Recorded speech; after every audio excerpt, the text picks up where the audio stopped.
For the latter ends of men do show their righteous or unrighteousness, when they meet the angels of the Most High and of Satan. For when the soul departs troubled, it is tormented by the evil spirit, which also is served in lust and evil works. Now, brothers and sisters, this is a little insight where he's telling you what happens after death. This is a little bit insight here. It says that there is an evil spirit that will, what? It is tormented by evil spirits, which also is served in lust and evil works. So that evil spirit that you gave homage to, that you praised, that you daily indulged in, is going to torture you. You're going to meet the angels of the Lord and the angels of Satan when we leave here. They're either going to take you to the Most High, or they're going to take you to the enemy. For when the soul departs troubled, it is tormented by the evil spirit. When the soul departs troubled. It's not at peace. That's Christ soul said, that's let not not at your peace. soul be troubled. That's right.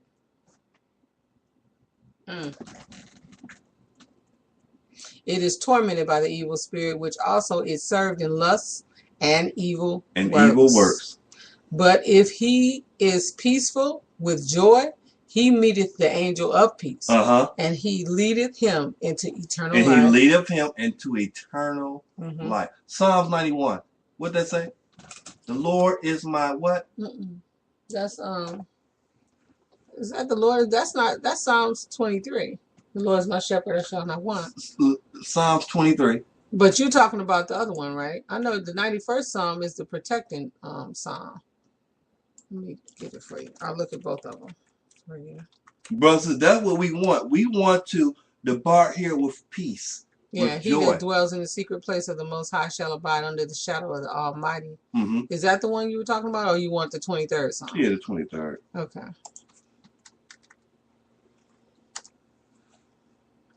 Yeah, the Lord is my shepherd, I shall not want. He maketh me lie down in green pastures. He leadeth me beside the still waters. He restoreth my soul. He restored my soul. He leadeth me in the paths of righteousness for his name's sake. For his name. See, he going to lead you in the path of righteousness for his name's sake. His word not going to return back void. You either going to catch on or you going to get off. That's right. You go. It's like he said, it's two then he says two decisions. That's what Asher is saying. You have a decision to make. I like his testament because it's more intricate. It is digging a whole lot deeper. And when you think about them when we think we have wealth or given the oil industry, even though our brothers and sisters over there have not, they're not experiencing that because it's been averted and robbed from them. But nevertheless, so many people chasing this fake wealth, and that's what I have to call it, this fake wealth. Yes, we need to eat. The Most High will provide and make sure that we can eat, but that cannot be our soul. It can't run our lives. When the overtime comes, you don't make it. There is no choice between overtime and Sabbath day. Con. Woo, she dropping jewels today, brothers and sisters. There is no choice between overtime and breaking the Sabbath. That's right. If you work, willingly breaking the Sabbath. Right. Now, if your job consists that you because sometimes you have to work because of the position that you have. And if that's the case, that's fine. Yeah, and you ask them to forgive you. Right, you forgive you, but that's a part of it when you signed up. Right. But if overtime is an extra day that is normally not a part of your work week to get your full pay, and you have said, I want that instead of honoring the Sabbath, there's a problem there. That's a problem. Read verse 6 again, Prophet. All right. Take heed, therefore, ye also, my children, to the commandments of the Most High, following the truth with singleness of face. For they that are doubled face are guilty of a twofold sin. For they both do the evil thing, and they have pleasure in them that do it, following the example of the spirits of deceit and striving against mankind. Do ye therefore, my children, keep the law of the Most High, and give not heed unto evil as unto good, but look unto the thing that is really good, and keep it in all commandments of the Most High, having your conversation therein, and resting therein. There is the peace right there. There you go, right there, brothers. That's the S right there. Keeping the commandments. Keep it in all commandments of the Most High, having your conversation therein, and resting therein. And resting there. Go ahead. For the latter ends of men do show their righteousness or unrighteousness. It's going to show either or, the two things yet again, when they meet the angels of the Most High and of Satan. For when the soul departs troubled, it is tormented by the evil spirit, which also is served in lusts and evil works. But if he is peaceful with joy, he meeteth the angel of peace, and he leadeth him into eternal life. 7. Become not, my children, as Sodom.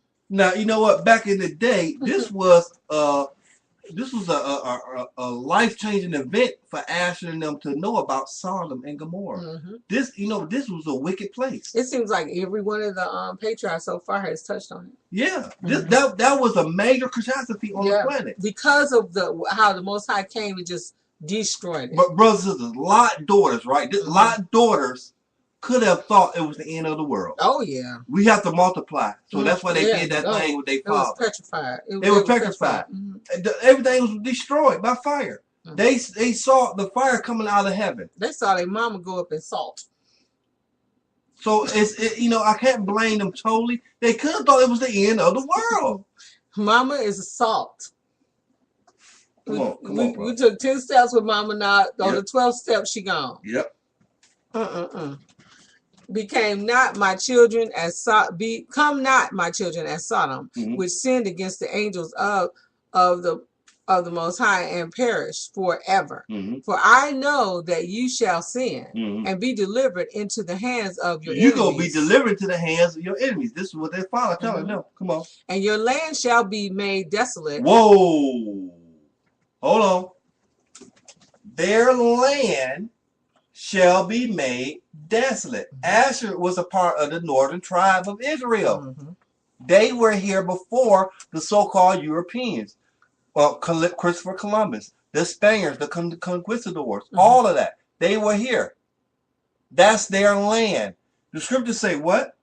And your land shall be made desolate, and your holy places destroyed, and ye shall be scattered unto the four corners of the earth, and ye shall be set at naught in the dispersion, vanishing away as water, until the Most High shall visit the earth, coming himself as man, with men eating and drinking and breaking the bread of the dragon in the water. He shall save Israel and all the Gentiles. The Most High speaking in the person of man. Therefore do ye also, my children, tell these things to your children, that they disobey him not. For I have known that ye shall assuredly be disobedient, and assuredly act ungodly, not giving heed to the law of the Most High, but to the commandments of men, being corrupted through wickedness. And therefore shall you be scattered as Gad and Dan, my brethren, and ye shall know not your lands, tribe,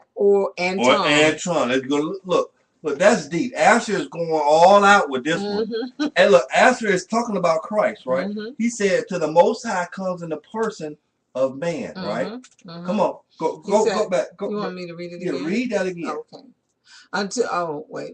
And you shall be scattered unto the four corners of the earth, and ye shall be set at naught in the dispersion, vanishing away as water. Until the Most High shall visit the earth, coming himself as man, with men eating and drinking and breaking the head of the dragon in the water. See, and that's still talking about Revelations too. That's way, he went all the way. He came from the time the Yeshua hit the earth. He spoke from the time he hit the earth, sat with the disciples, and broke bread with the disciples, and also the him returning. Exactly. In that one little section. What other kind of way can you say that the Most High, Christ is breaking the head of the dragon with water? Through baptism. Oh yeah. Okay, and breaking the head of the dragon in the water. Okay. Ain't that something? Okay. Come on, Prophet. Because I was like, he jumped all the way down to the dragon in the head of the monster. He shall save Israel. He shall what? He shall save Israel. Yeshua shall save Israel. And all the Gentiles. The Most High speaking in the person of man. The Most High speaking in the person of man. Therefore, do you also, my children, tell these things to your children, that they, being corrupted through wickedness, and therefore shall ye be scattered as Gad and Dan, my brethren, and ye shall know not your lands, tribe, and tongue. So people want to know, where is this all coming from? It's all new. And each one of them, no, this is a part of the prophecy. You would be this is not the Jewish people. Here we go. You're not going to know your land, neither will you know your tribe, therefore your culture, and you will not know the language. You won't speak the language. You're going to take that Gentile, the other people's language. Brothers and sisters, for the wake up, what have we learned, Prophet? We learned our tribe that we're in. We're learning our tongue, which is what? Hebrew. Which is Hebrew. And we're also learning that our land is over there. Absolutely. This is not our land. He's talking to Asher, but this is for Israel. Right. Because definitely the same curse was upon, especially the 10 that got scattered. They received the same type of curse. The same thing. That's deep, Asher. Asher said, you should not know your lands, tribe, and tongue. But here's the importance right here. Because if the Most High didn't do it, it's false, right? Jewish people. Come on. But the Most High will gather you together. But who? But the Most High will gather you together in faith through his tender mercy, and for the sake of Abraham, Isaac, and Jacob. But for the sake of Abraham, Isaac, and Jacob. He will gather us together. Yeah, we need to be running and falling with Yeshua and running to find Abraham. Because it didn't happen with the Jewish people on the boat, the United Nations. What? No. You're so silly. You know it didn't happen. What prophets? The people that was look. The people that was gathered on those boats coming out of Germany in 1948. In 1948, they didn't have a land, but they had a language, so it couldn't have been them. Well, here's the thing. Neither did they have chains. Okay, so we can end that. They were not bondsmen. They got off the boat with suitcases. Okay, they didn't get off the boat, drug off the boat in feces all over their bodies with chains around their neck to be sold as bondmen and bondwomen. They are not the prophet. The people are the prophet. They're not the people. Come on. They had suitcases. They had suitcases. You ain't never seen a slave off the boat with a suitcase. Hats, coats, shoes. They had all of that. We was naked. All praises. Come on, prophet. But the Most High will gather you together in faith through his tender mercy and for the sake of Abraham, Isaac, and Jacob. At 8, and when he had said these things unto them, he commanded them, saying, bury me in Hebron. And he fell asleep and died at a good old age. And his sons did as he had commanded them, and they carried him up to Hebron and buried him with his fathers. Asher died at a good old age. He lifted up his feet, and he was buried with his father in Hebron. We're going to do a study on Hebron, and it's more of that in the book of Jasher as well. That's a deep history book on Genesis, the first 5 books as well, brothers. Jasher is a good book. Jasher is another book that was written by not Jasher, but Jubilees. Jubilees is another book that was written by Moses. That we don't get in the first 5 books. We always associate, or we always have been taught to associate the first 5 books of Moses, which they are, but he also wrote Jubilees. And Ezra wrote Jubilees. Yeah, combination. Yeah. All praises. Prophets, anything else you want to bring about Asher? I mean, Asher's was remarkable. All of the tribes was remarkable. There's a special people in the land. And the Bible has given us the identity to identify who the people are. It ain't no rich people. It's not a well-off people. It's the people that's beneath. These people live on oil-rich lands, brothers. You hear me? And they're living in shacks. they're living low because they disobeyed their father and they're suffering the curses. The word has gone